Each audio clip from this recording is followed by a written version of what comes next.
I wanted to be an academic who focused and studied literature. Mm-hmm. And so when I went to university in Adelaide, that's what I studied. I studied English.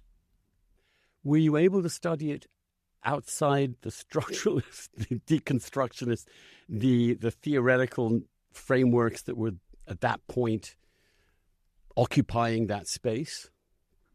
Not in the university setting, no. So that was a great disillusionment for me, I suppose you could say. And I guess that's one of the experiences that put me on the track that I'm on now. Tell me how it was. Tell me how you experienced that. I mean, when you went to read literature and found that you actually had to learn Marxist theory instead. Right. It was, I mean, I still found the courses interesting, and I found the readings somewhat interesting. And, you know, I enjoyed reading Foucault, but it was so monolithic. And what I remember a book or an experience that got me particularly incensed, and that was, I can't remember the context, but we were assigned a book to read called The Invention of Heterosexuality. I think it's by Jonathan Katz. And it's an interesting book, but there was, the thesis of the book is that 19th century scientists sort of, because they came up with terminology and labels for heterosexuality, homosexuality, and various other paraphilias, they invented them. You know, because they put labels on them, it created them, which is this Foucauldian idea that language creates a discourse and discourse creates power. And it was just so obvious that there's more involved in sexuality than language. Like, it was just so obvious. It was so nonsensical. And the fact that biology wasn't taken seriously incensed me. But I found that I could easily play the game. So it was really easy for me to get distinctions and get high marks by writing these political tracts about how gender or sexuality was just this game of power.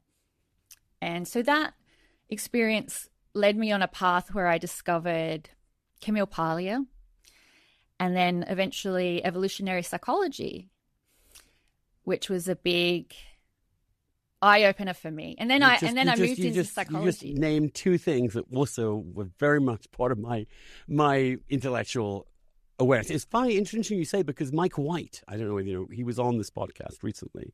I don't know if you heard it, but he was also talking about exactly this. He went to college and had to read all this dreary pomo awfulness. And, you know, like you, and I think like anybody, it is interesting for a minute. I mean, yeah, it's worth thinking about, and it's worth looking at a book and seeing that as part of it. But the idea that that's all there is, it takes the joy out of literature. It takes the joy out of authoring something. It takes the joy out of appreciating the beauty of language or the artifice of certain techniques or the storytelling capacity. All these things are why you actually want to read a book. Yeah, it removed, and he had exactly the same. He was taught by Judith Butler, and then he found Camille Paglia, and it was between night and day. Yeah. Why do you think more people didn't have that response like you and I did? This is bullshit. Why did it actually go from strength to strength? To be honest, it's the lack of exposure. So I stumbled across Camille Paglia, I think maybe through a Google search. I was searching for criticisms of Foucault, and maybe I was reading a Wikipedia page or something, and Camille Paglia's criticism came up, and so I Googled her, and then I read I think a Playboy essay of hers that was published in 92, and there was like a link to it online, and it blew my mind. It was so fantastic. I think perhaps it was her essay for Playboy. It's a famous essay. And so then I went to university and I went to the library and I looked up Camille Paglia, and her books were on the library shelf. So I got all of them, and I would sit in a corner and I would just read her works. But no university professor told me to read her. It was self-discovery.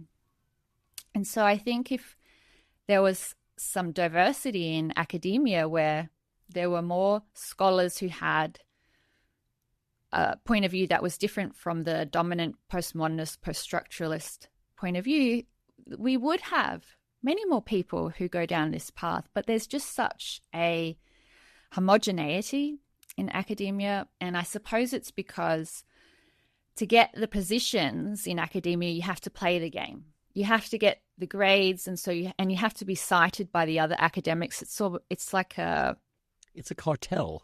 Yeah, exactly. Exactly. That's what it is. It's a cartel of peer review in which subtle implicit biases are sustained and actually deepened over time. Exactly. The more you exclude, the less people are aware of what you excluded. And exactly. Now, did you tell your teachers you were reading Camille Paglia on the side? I mean, because I remember when I discovered it too, and when I was editor of the New Republic, I was like, this woman has to write for us. She's so good. Yeah. Let me find things for her to write about. And of course, it was not so easy to get her to write something for you. But the response was horror. Really? Horror. And not among the readers. It did. The magazine did very well in terms of readership. It boomed actually when I was editor. But the general feeling was, why are you admitting this awful harridan into our midst? You know, I mean, part of it was partly because of the things that I got her to do, like do a cover story on Hillary Clinton called "Ice Queen, Drag Queen," which was one of my proudest moments.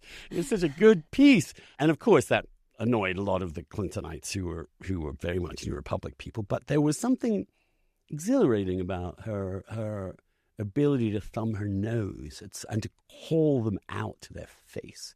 Yeah, and I really liked her working class edge.